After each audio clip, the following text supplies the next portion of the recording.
All right, well, fuck it. We're on the air anyways. If I start breaking up, what do you guys let me know and you can take over? I'll just put up pretty pictures. Welcome back another week on the Regulators, folks.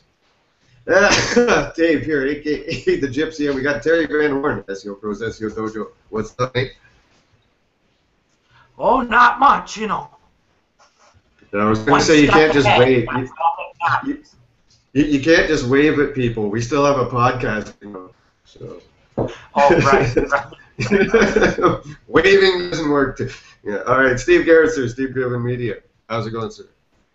Going good. How you guys doing? Oh, thank you.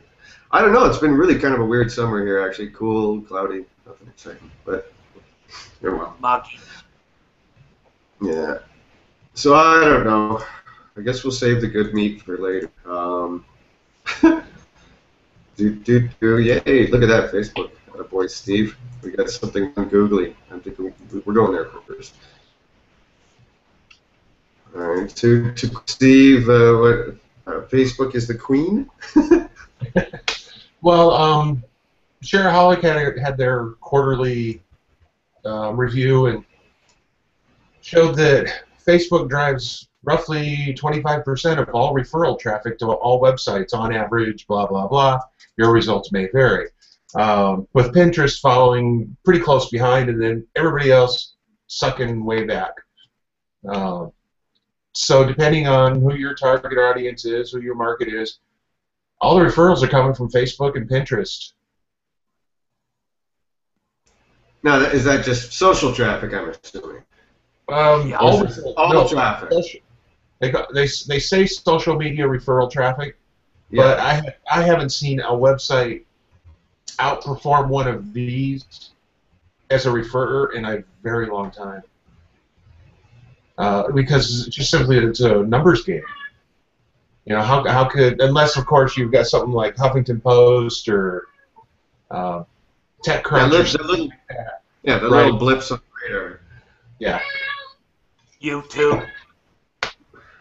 See, the problem with YouTube is there's not a lot of people.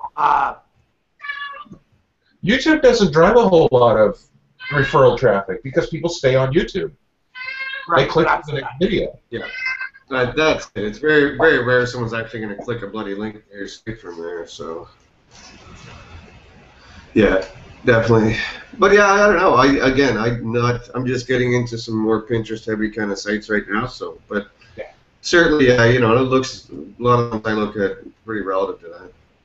Yeah, the conversions, the ROI, and all these other issues also need to be dealt with. But you know, just for raw traffic, if you need to get traffic. Well, and even the purpose, like I said, you know, some of the sites I've been looking at competitor analysis-wise lately, you know, they're using Pinterest as a customer service tool as much as they're anything else, and Pinterest more as their, you know, visual and Facebook for broadcast. So, yeah, I like it. All right, and that's our only takeaway from this. StumbleUpon still exists. Huh.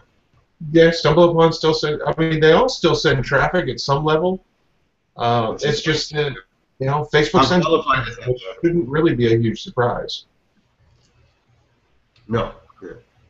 We'll see. Google Plus is at the bottom, which where you expected. When I look at these, it's always a conversion that, you know, makes me kind of sigh and go, big deal. You know, all that traffic, but it's not converting. Yeah, but you can't convert unless you have traffic, so you have to start somewhere. Yeah, I hear you, Steve. I hear you. The first step usually is to get traffic and figure out how to make it buy. Yeah.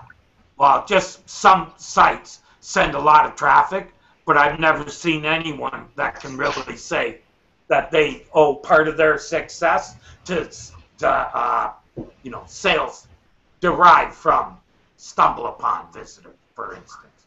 However, you do see it with Facebook and to Pinterest. I'm really, you know, I am interested to see what happens with the buy stuff going into the, just to lead into another story. Yeah. Oh, hold on. Yeah, but before, yeah, I still want to get back, stay on this one for 2 seconds because it's a data. Pinterest. All right. Just because it's a data-related thing. Here we go. So yeah, so Steve, I love the marketing world for this reason. So yes, we've got our actual traffic. Okay, great. Facebook, Google Plus is at the bottom, right? So then we look at this.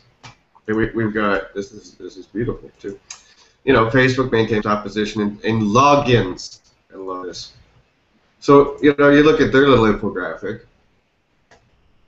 And look at the login percentages. Look at Google Plus, 27%. Yeah. Is that because they're logging into Gmail?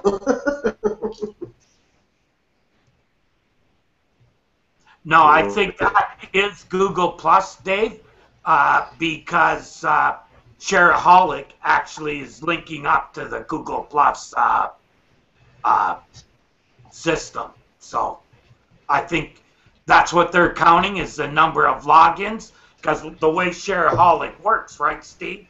They actually give you the ability to do many different likes and shares on a wide variety. Well, what constitutes a login, I guess, is the question.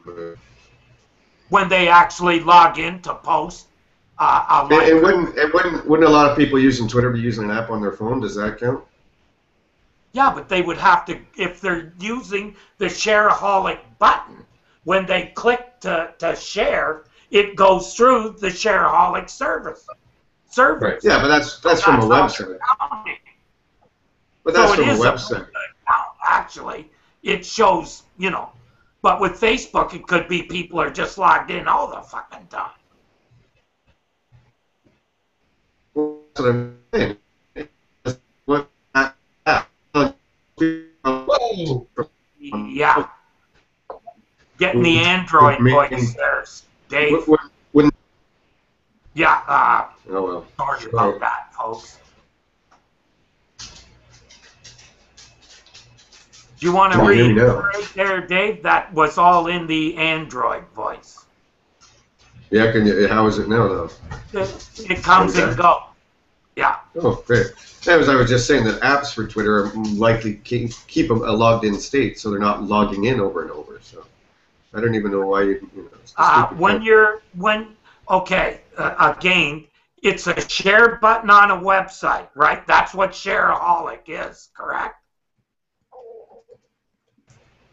Yeah, but this isn't the data comes from. So they're actually counting. No. It's nothing to do with that. Just social login preferences. There's nothing about sharing. Then, how do they know that? That would be my question. They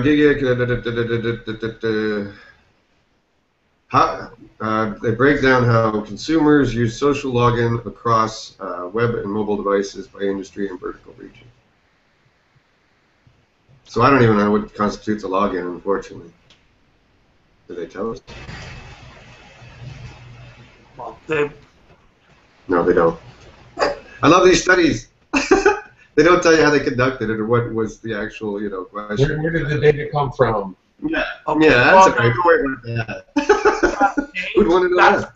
partially, hold it, that's a article based on another article, and I read the other article, and yeah, you might want to read it because you would know where the stuff came from, because it was actually an analytics company that, and I was sure that it was that button that you see all over the place for sharing. No, they're saying logins though, not sharing. They're talking about logins. So again, we don't even know how to log in to share. Not if you got cookies and you're already logged in. Depends on the settings. I have to log in every time because I don't enable. Well, there you go. So yeah, everybody knows if they're to take over and just start posting to my board whenever the F they like. Which used to be a big habit on Twitter.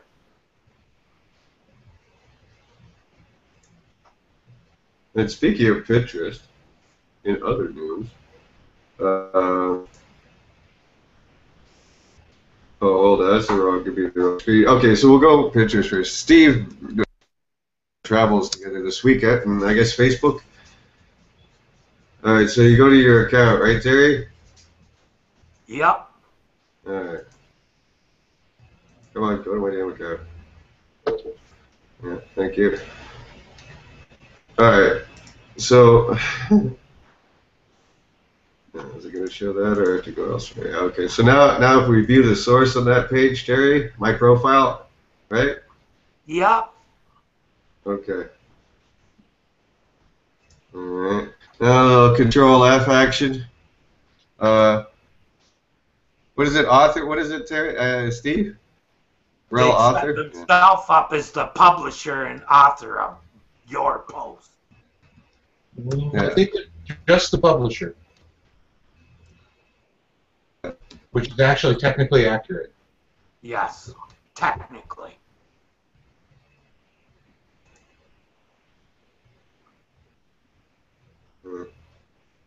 Technically. But it's There probably she- just another link that Google ignores. It's obvious why it's there. All right. What else do we got today before we get crazy? Anyone check the questions lately? Nope, but we got 6 viewers. That's a new high, I think, folks. Our moms must have some other people in the discussion this week.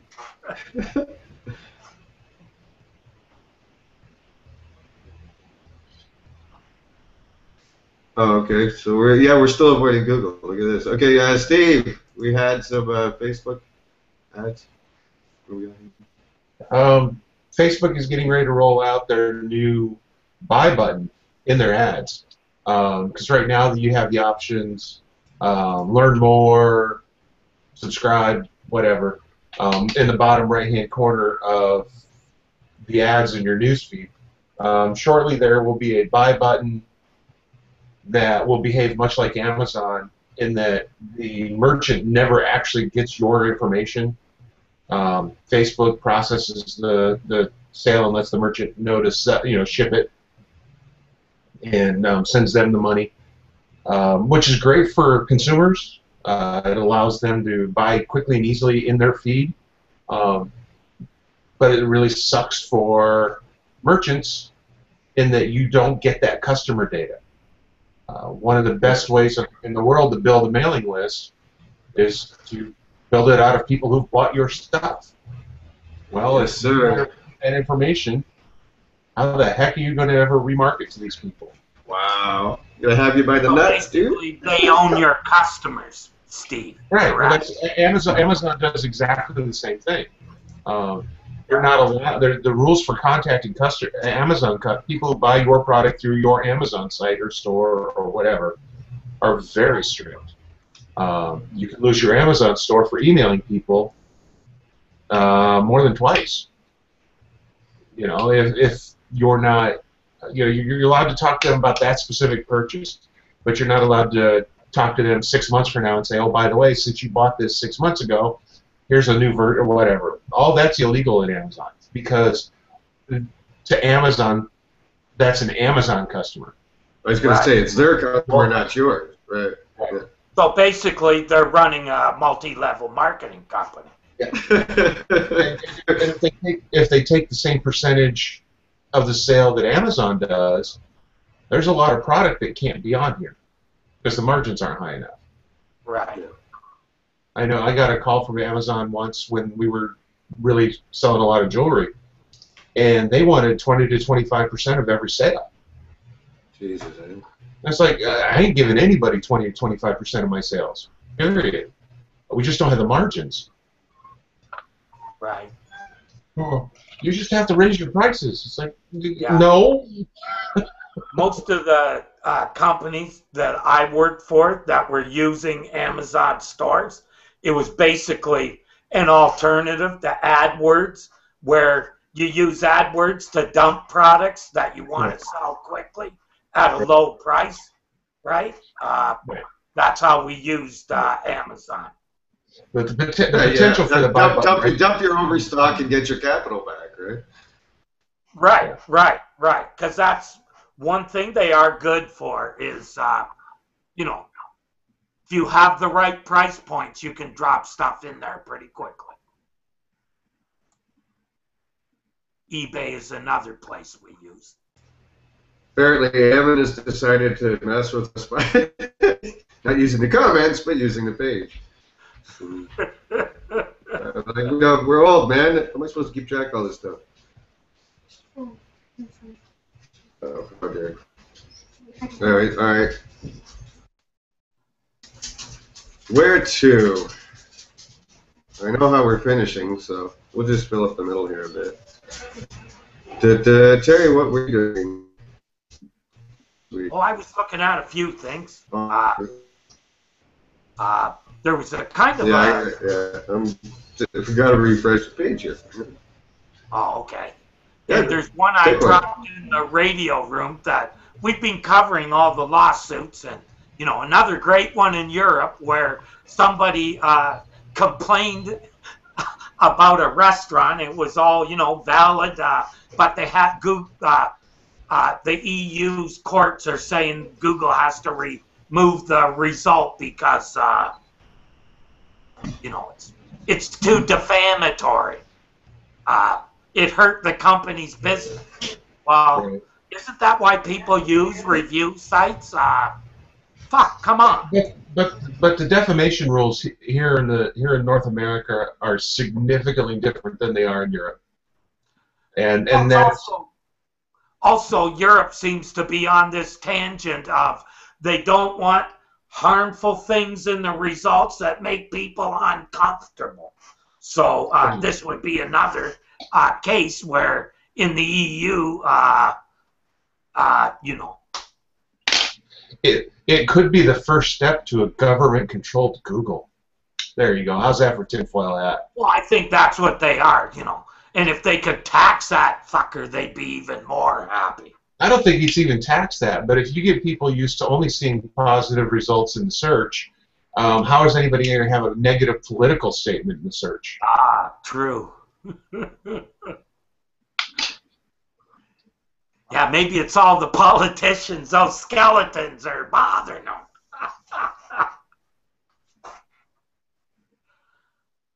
All right, where to go next? Let's see. Oh, Terry in the knowledge graph. There you go. All right. Yeah, that was kind of an interesting one. Plays into some other things. I really believe that as far as Hummingbird goes and how SERPs are constructed now, I think that's what's really confusing SEOs these days. They see this step-by-step stuff and they think, well, how is this happening? And why can't I get into this? And this particular, where a brand basically owns a very important category.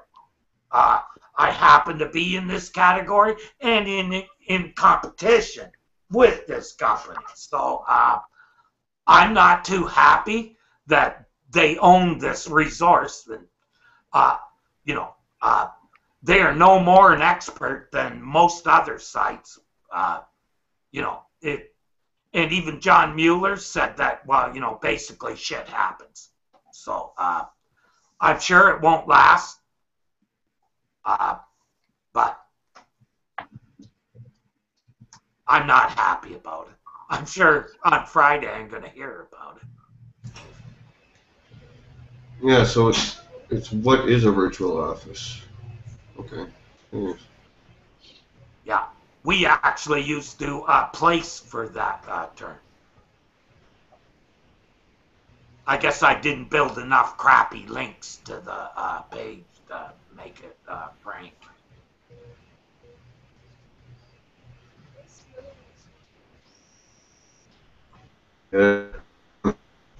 I haven't really looked at the page yet, but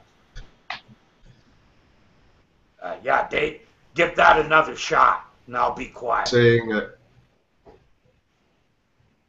oh, sorry, yeah, Joe Mueller is saying, in general, a lot of these answers work really well, but I think branded answers like that probably not what we're trying to do here. I can definitely talk with the team here that works on that and see if we can improve that a little bit. That doesn't sound positive. Whoa.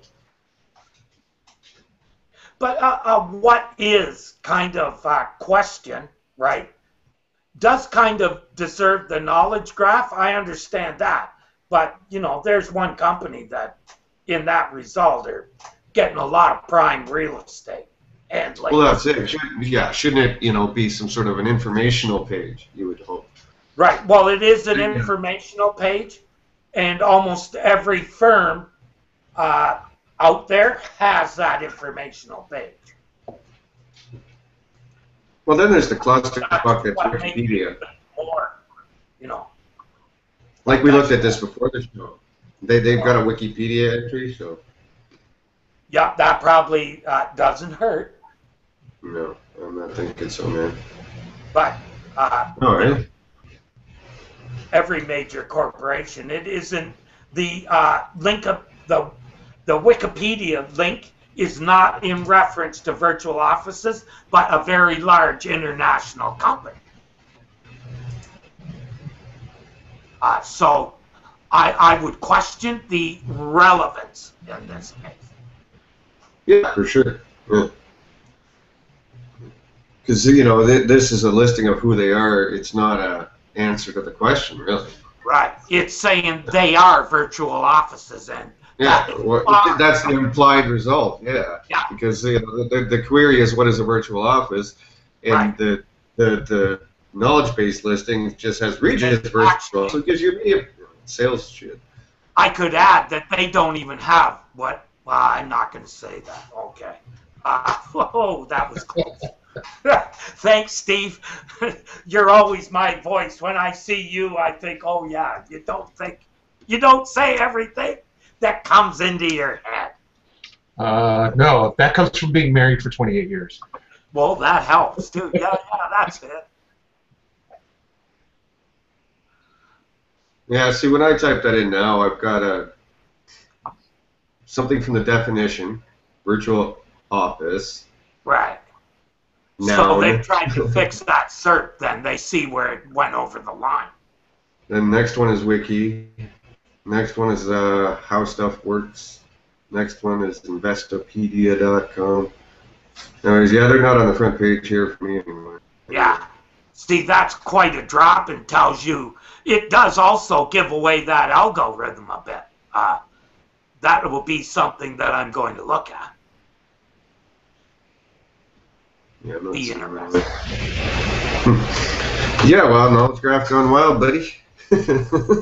Yeah. And you know, of course, the whole entity thing. So you know. Well, I think it's just you know, the entities are new things that Google is working with, and now they're starting to hit their limit to what is an entity you can or when should an entity dominate a cert. I think that's where the lines are starting to be drawn. We're going to start seeing more of this because it's all result of mobile search, and you know, Google is, as we predicted, a while back, that you know, in a year or two we'll see 50-50 desktop mobile. We were calling that long ago. It's happening. They're saying it's going to happen this year.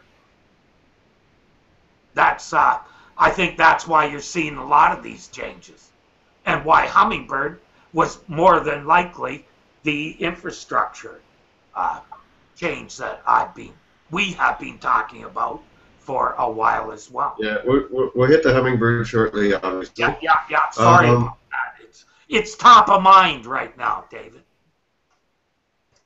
So, Bill. Dave. Give her another shot. So let's see. Yeah, I'm still breaking up today. Yeah, a bit. I'll let you know when you are. Just repeat what you just said. Are we good now? Yep. All right, cool. In the questions, Scott, red date. Don't worry, buddy. We know we're saving that for a couple of minutes because we know that particular post will get lots of action. We were getting trolled in the comment tracker from Scott, who was putting up the Moz post, which we'll get to momentarily. Well, we did touch on it earlier. I think I've they seen just the know you, post. Terry. I think Scott's just heard before. So, there you You go. get me? So, anyways, all right. Before. Oh no, am I breaking up everywhere today? It seems when you go on to a long rant, that's when it happens. Okay. Slow and concise. Dave, please. Well, anyways, folks, basically it's Mr. Mueller again, and he was talking about when the next Penguin will be showing up. I love how Mueller says it's been almost 8 or 9 months or something like that. Some people probably know for sure. So it's the same attitude at Google that Penguin what? Oh yeah, I remember that Penguin. Anyways, so apparently the engineers are working okay, it's something engineers are working on. Can create an update to that as well. Something like that. Penguin or something. Come on, where's nothing Mueller? Well, I Anyway, don't so think saying that they're working on it. There's still issues, but you know, so no real news. But I think we know what they're working on. Well, I think they have realized, whoops, if we actually run Penguin, these guys have been running negative SEO on themselves for months, disregarding what Google is saying, i.e. guest posting, and Mr. Rand's, oh, we're special. Nope, you're a blogging network with followed links. You deserve what you got. And there's a lot of that going on. Google doesn't want to have to deal with the blowback like they got from MBG. And, you know, when the gentleman who talked about his conversation with Matt intimated that they might not be running Penguin because of fears of negative SEO, I think it was like suicidal negative SEO, where it was actually committed by people on themselves. Just my opinion. What do I know? Well, so I guess we have to go there. We got a few places we have to go still here, so. Yeah. I guess we'll start. Drawing nigh too, Dave. Pardon? Time is drawing nigh too. We're halfway through. Yeah. Well, I have a couple other things, but okay, we'll see if we have any time left at the end of all of our. Okay, so we talked about this before the show. Scott obviously has been posting it, so we're gonna go here because that's who we are.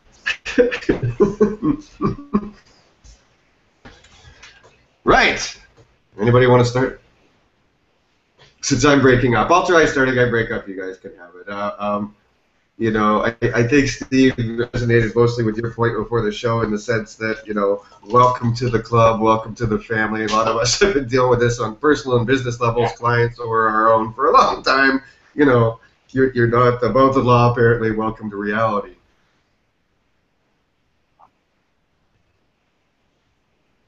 So do you think he's... Sorry? The fact that this post got 62 thumbs up and 3 down, that's a little disconcerting. That it's followed the fucking leader over there, and the leader's leading them down a path. Not a good one, in my opinion, because what they're doing is basically a guest blog. I don't see it as much different than MBG. Look at what they're doing there, and you know, maybe the quality is a little bit higher, but Google announced, you know, guest posting, which that is, they don't own the fucking site. And that link in particular was not really needed or added value to that article on relationship marketing. It was a link to a photography forum. Could have sufficed with a mention of the forum if people wanted to go to it.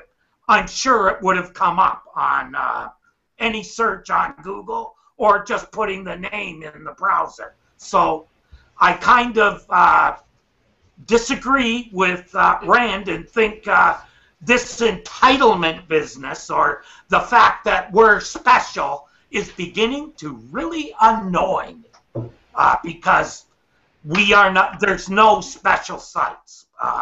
Sorry, Rand. You're no different than MBG. To not see that was to think you're special too. Sorry. Yeah, I have so many bloody angles with this thing. You know, I think there's an element of this of, you know, like you were saying, Steve, that look at the way the web has become. You know, look where we've become. Look where we're at, you know. I thought, you know, even Google's old mantra, Steve brought it up before the show, was build websites for people, not search engines. You know, that seems to keep changing more and more, leaning the other way. I think another part that bugs me about this, what you guys would both know, is some of the links Google sends you back as examples are often just wacky. Some don't exist. Some are from pretty legitimate sites. You know, I wonder who's pushing the buttons with these recon requests as well. You know, it's like, I've seen some links that are like, well, why are you sending that back to me? You know, so. It was nice to see in the comments that there are other people getting sample links back that don't exist. So it wasn't just me. There are other people seeing this where... No, I've seen them myself. I've got them, yeah. These types of links are bad for your website. And then you go, and those links simply don't exist. It's like, well, how can you penalize me for something that no longer exists? How often? No, I've seen 404s in there, man. Yeah. I mean, how often are they refreshing their data? I think there's a disconnect between the links that a reviewer reviewing your request sees and gets to use and the actual list. I also believe that he says yes or no before anything even gets indexed. That's my personal opinion, and that kind of is indicated by things like this happening. There's a disconnect between the two things. I'm positive of it. No, we've been saying that for a long time, that the people who are doing the reviews are getting old data. Yeah. And it's not, you know, it comes back to their customers, their level of customer service that they've chosen to provide. You know, if I were to run a business like that, I would be out of business in no time flat because customers would get sick and tired of me giving them really, really old answers. It's like, oh, yeah, that's because of this, that, and the other. It's like, well, yeah, but we fixed all that. But the thing is, Steve, I agree with what you're saying, but how I see it is Google realizes that these penalties are really harmful to sites, okay? And that expediting this by having the reviewer just look at the intent in the response back to them and the links that got disavowed and the links that got removed. They don't really, you know, I think the part that where they suggest bad links, that's where the disconnect is, and it's all about I think it's automated. I think they're pretty much button pushers. I think these are pretty much button pushers. They're not sitting there looking at individual links and sending you to. They're not, right. I don't believe for a second someone in India or wherever they're doing this is sitting there looking at your links going, oh, here's a good example. No, they're pushing. I think they're just looking at intent. They see percentage of links disavowed. The problem is removed, and they're giving criteria. They're judging intent based on things that no longer exist. Okay, if the link is already gone and they say links like this are why we're not letting you back in, that's bullshit because that link is already gone. They're continuing to penalize you for something that no longer exists based on intent. And it's like, what else do you want to do? One of these, so I don't know. I'm not the only one who's gotten them. That's the point. I've seen twice now personally, and I've seen comments where other people have seen the same thing, where they will send you a link like this is why we're not letting you back in, and you go to look for that link, and it doesn't exist. I don't think that guy is reviewing anything more than what you said in the statement. When you send in a disavow, and you send in your reconsideration request, Right. more often than not, they're going to send back and say, there are still links like these that need to be addressed. Yeah, I And just think he's given a bad link list, and he does not even look at the links. I understand that, but you cannot judge intent based on Okay. something that no longer exists. I think you can tell intent by someone who sees a whole bunch of links to a page, for instance, and instead of trying to gone. just removes the page for I'm text. done. You're not getting it. I think he's talking about links that don't exist anymore, dude. Okay, he's talking about links that don't exist anymore. How can you have? Okay, Dave, I understand that, but I'm saying those links are not part of the process that the guy is actually making his decision on. They could. If I was them, I wouldn't give you any clues. But that's just me. Emin was saying, did anyone read the bit about interaction between Jen and Matt and the paragraph after where it said, she says, fair call on these being UGC links, but could you please penalize those links quietly and not make them the ones in the email? Oh, boy. Oh, boy. Wow. Well, there you go, Terry. Moz just wants it to be quiet. They want to be special. It's part, and the other thing is I'm sure that you, Moz, and the links that people get there are part of the reason that they're there.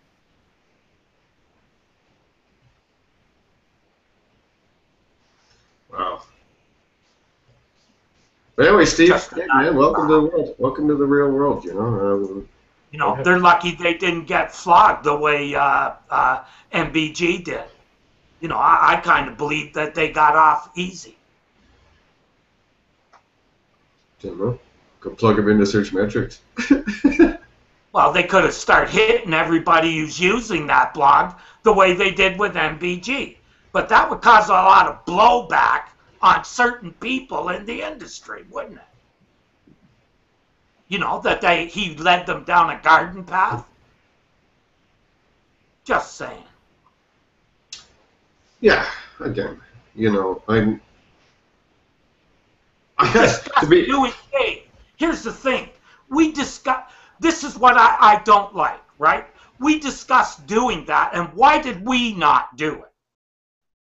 Precisely because of what's happening right now to humans. Well, there's a risk. There's an inherent risk. There's an inherent risk to it, so you got to be aware of it. I thought it was a good idea at first. Then we spoke, and I decided that the risk, it was going to end badly no matter what. It was just a matter of time.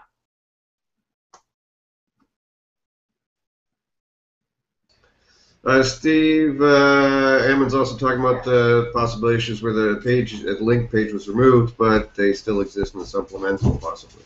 Yeah. No, I'm talking about links that were removed where the whole website's simply gone. Yeah. Yeah. But it still exists in the index, is where the. But you got to remember too, Steve.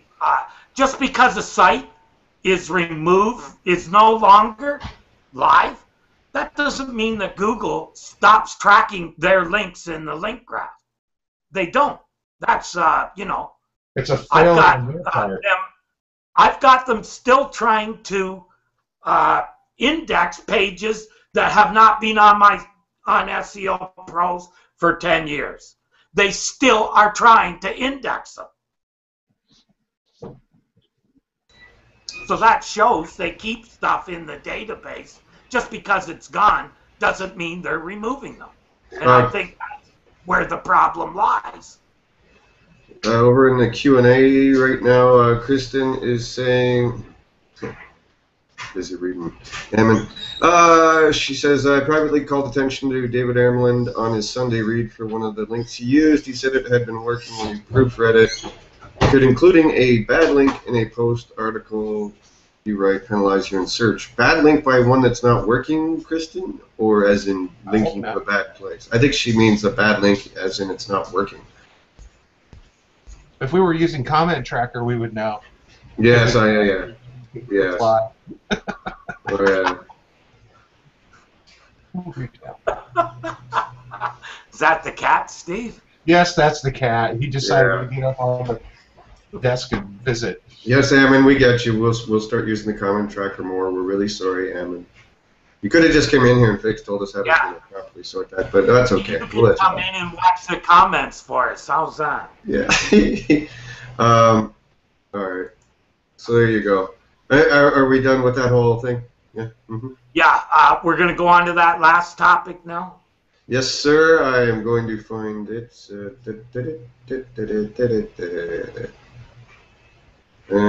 oh, I got Terry's got it. All right. So away we go. So our next fun topic of the day would be the hummingbird again. Yay! Hi, Bill. If you're out there. Okay. We wanted to have Bill on the show, but No comment. no comment. All right. So what is Eric's theory here, Terry? Do you care to recap the Well, basically, that hummingbird is like an enabler, and that hummingbird is more of some kind of an upgrade to their programming, and it enables them to do a lot of this stuff in the SERPs that they're doing. I don't think that it actually does the step-by-step stuff. I think that goes on in the background, but I think it does.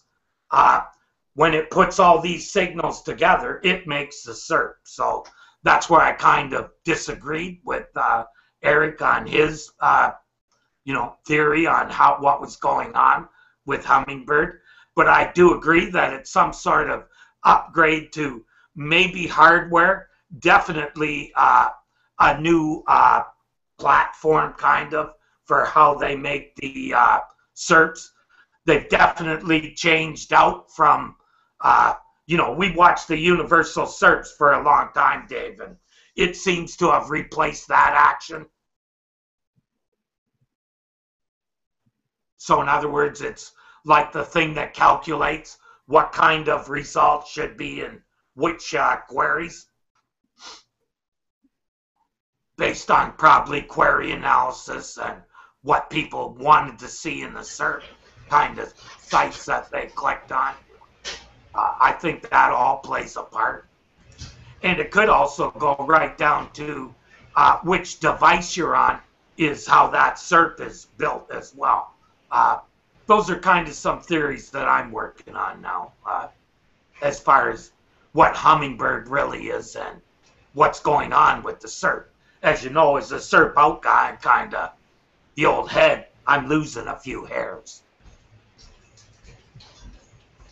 Yeah, he also, I think here also, he's, since day one, there's been a set of people that really believe that the updates to the knowledge graph, which they, in that very same press conference, they talked about two separate things. One was Hummingbird, one was updates to the KG.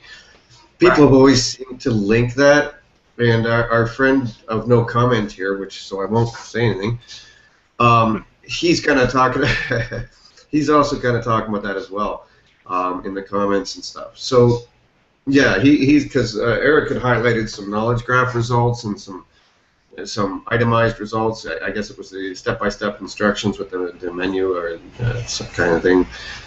And again, I think there's just a set of people that keep mixing Hummingbird up with a feature. You know what I mean? Again, the knowledge graph or he talks about Panda and Penguin plugging into it and things of that nature. Again, these are features as opposed to an underlying subset, a set of software, a set of algorithms, set of, infrastructure that's now in place. So yeah, I've never been a fan of the whole knowledge graph. We're seeing the knowledge graph more. It's Hummingbird. Ah! I've never been kind of that mind myself. Again, David, here's what I've noticed. They pulled the authorship, right? Pulled the pictures out of authorship. That seems to be on the decline. They've done the same thing to videos. There's got to be Google doesn't just say, okay, we'll remove the pictures and it's like that. There is actually research done, and probably each query is being analyzed, and something is performing that analysis at each query. Yes or no? Am I on the wrong track? Or No, yeah, for how sure. are the search being built? That's the thing, like. Well, even the crawling, indexing, and scoring. You know what I mean? Like. Well, that's where I agreed with Bill, with other people in the comments. There was that the step-by-step stuff, I don't think is really part of Hummingbird, but Hummingbird might have been how it got into the result. I think actually the result itself, the listing and the format it's in, is based on another process, kind of. Seems to me Hummingbird just takes a whole bunch of signals, combines them all, and builds a search. Again, but towards what effect and what direction? You know, everything from your various elements and pieces. Well, that's what I don't mind the whole analogy of them plugging in, I guess, because I think, again, this is an underlying layer, and like we talked about before the show, Hummingbird or not, they've been working on conversational search, voice search, things of this nature. Look at, so if you're thinking in terms of simplification of, you know, this query is pretty much the same as this query, just because the exact text didn't match, conversationally, the same answer still applies, right? So why calculate two sets of results as unique and individual for a certain type of query? So then you look at pictures coming off of authorship. You look at the videos starting to pop out of the results. What's that moving towards? Mobile again, right? A lot of the stuff they've been changing and adapting are headed towards mobile. So based upon that, it doesn't surprise me at all that a lot of the conversational search elements of what they've been talking about relates back to mobile again. You know, Microsoft, you're not unseating them as the king of the desktop, so where do you want to take them on? Where's the future of search? Well, mobile. So, you know, Google's long been trying to go there with Android and everything else, you know, so. actually, I think so much of this is geared towards voice search down the road, I figure, to a degree. yeah, well, you can look at it. The whole thing is changing, you know, from the desktop to mobile. That's going to keep changing. And that's not just affecting search. That's affecting everything. You know, it's affecting everything. You know, what people buy, it's affecting that. You know, it's kind of like a new age is happening again. Like the internet is reinventing itself again. Well, I know Bill's working on something that in the next couple of weeks he's going to be putting out. We'll see what he's got to say as always. Steve, you got so many opinions about the old Hummingbird. I'm glad to see it because Steve's sitting there going, I really don't give a shit. I'm just doing my job, and as I evolve, as you know, you just don't care, right, Steve? This would be correct, sir. Thank you. Many years of working with you. Steve's like, I'm just actually doing the job, making clients money. Don't give a fuck. You all can argue about this shit all day long. Won't make a difference. Yeah. All right. Sure. The Steve school of thought. I think you can't do the job unless you're semi. I don't think knowing what Hummingbird is, though. Terry, for a second, let's go old school like we all do, which was surf out, right? Yeah. And if you're working from that mindset, you're not reading any of the industry blogs and watching any of the industry hangouts, you didn't even know about this fucking Hummingbird thing. You're just watching things evolve and adapting your strategies as we used to do back in the day. You know, that's why Steve doesn't read patents and I do, because Steve's just going, oh, you know, boom, here's my query spaces, here's what I got to deal with. This helped, this didn't help, you know, rinse and repeat. So I like Steve's approach, less stress. There's a few other reasons I don't read patents. One, they tend to be very boring. Well, I didn't mean just patents, but even any of this sort of technical discussion at all, you know. But I've always been of the opinion when somebody gets a big technical discussion going, whether it's about a patent or the latest whatever, it's already too late. That ship has already sailed far enough down the path that to be able to get the best bang for the buck out of it, you tend to be, you know, it's like the old black hat saying, you know, you only talk about the stuff you've burned up.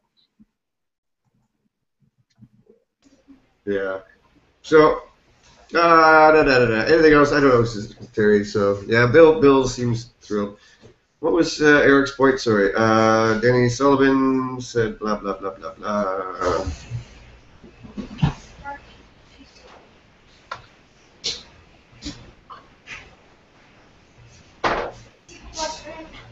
Oh, he just gives a link to a video, so I'm not watching it. But, yeah. Again, all right. So again, Terry, I don't know. Hummingbird is, to me, bunches of different conversations. Yeah, again, it's all directed at mobile, if you ask me. Yeah. I think there were also some good points made as far as that step-by-step result. As you mentioned, and we have mentioned on this show, you don't need schema to get that stuff. You just need a structured page. However, I don't know if you agree with this or not, Dave, but I think whether that actually gets into the results the way, you know what I mean? When you have it in schema, I think you don't need as much authority and trust as you do to do it without schema. That's where I kind of and it's also Google who's like going to be data driven. Some query spaces deserve that kind of rich result. Some aren't going to bother because, you know what I mean, the data doesn't support it. So then when you need to show something, who's there that's an authority? So if there is no proper answer for that on eHow or somewhere else, and you're third guy in line, then they're going to use yours because they want to show some rich results, but they couldn't find someone at the usual suspects. You know, Right. Again, look at any knowledge graph stuff. Find me one or two that doesn't say freaking fucking Wikipedia in them. You know, it's like, you know, it's not like MetaWeb or which Google. They're not pulling results from the knowledge graph at this point from a lot of other places.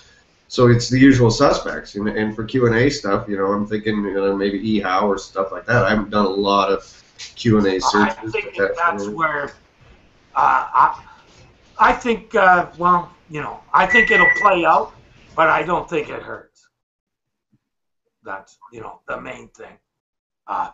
It's reassuring to know that you don't need it.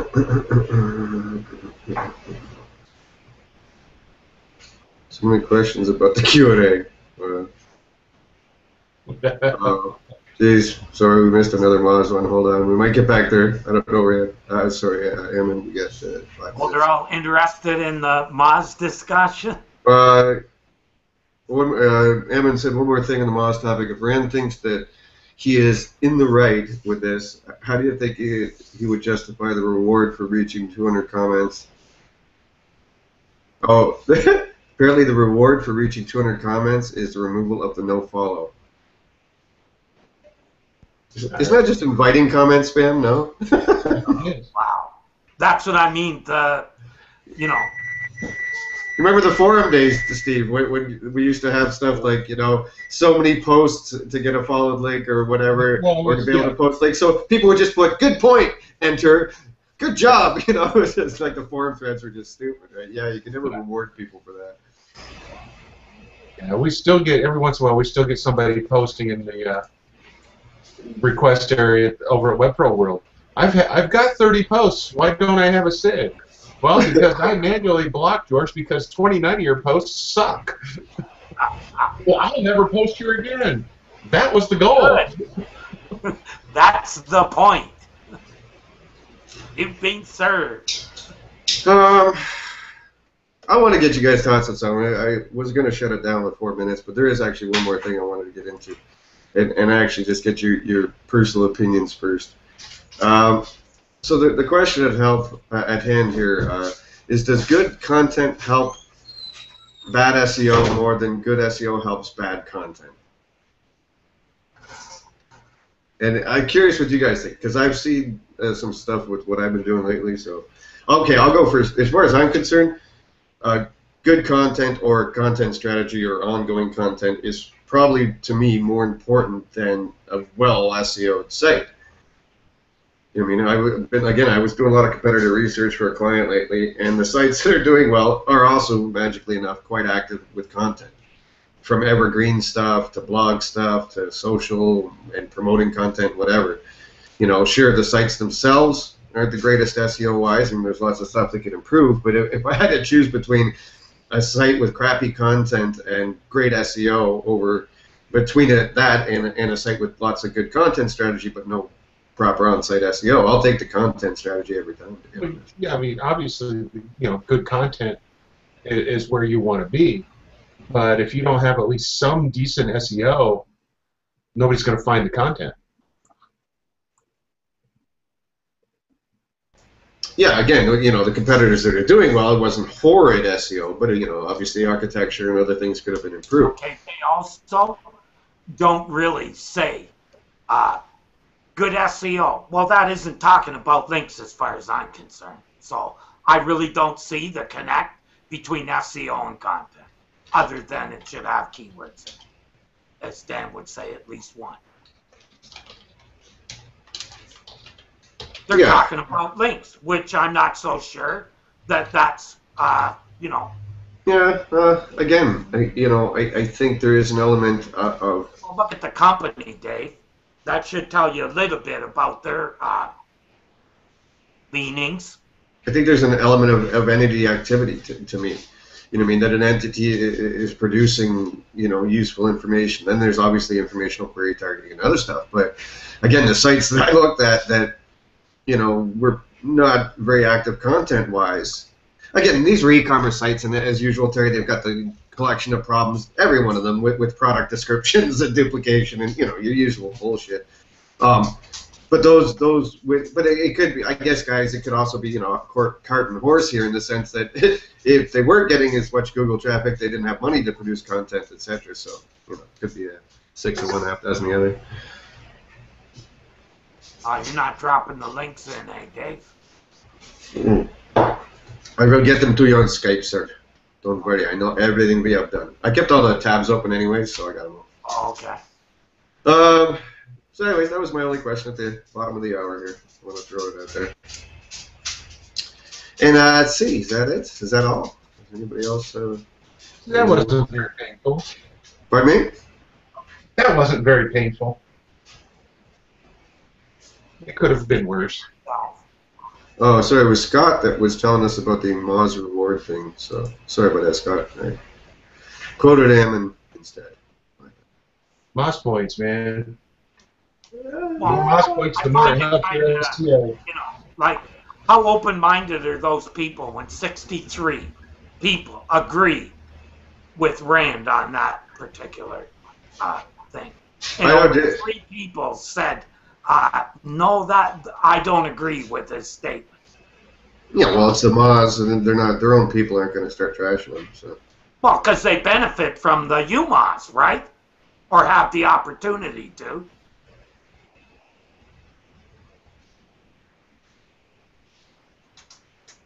Okay, I don't see anything else. Anybody? Nope, they're still just talking about comment trackers and bollocks, and there we go. All right. We don't follow the comments? No, just no. I don't know. Just we're getting beat up by Ammon and Kirsten a bit. Well, bring it on. And I guess that's it. Are we done, gentlemen? Are we finished? Yeah. Anyone got anything else? No. I think Not really. All right, perfect, beautiful. All right, folks, thanks for tuning in. Thanks for watching. Ammon, how's it going? Bill, if you're out there, we love you. And, of course, Kristen, thank you as always. We'll be better with our comment tracker next week. It'll be Steve's new job. Yay, Steve! I haven't been doing it. Oh, good. Yeah, well, I saw you on the main page there. All right, guys, till next week, have a good one. Everyone watching, listening, thank you. Go make lots of money. Guess blogging on the UMOS blog network. Have a good week, everybody. Have a good day. Yep.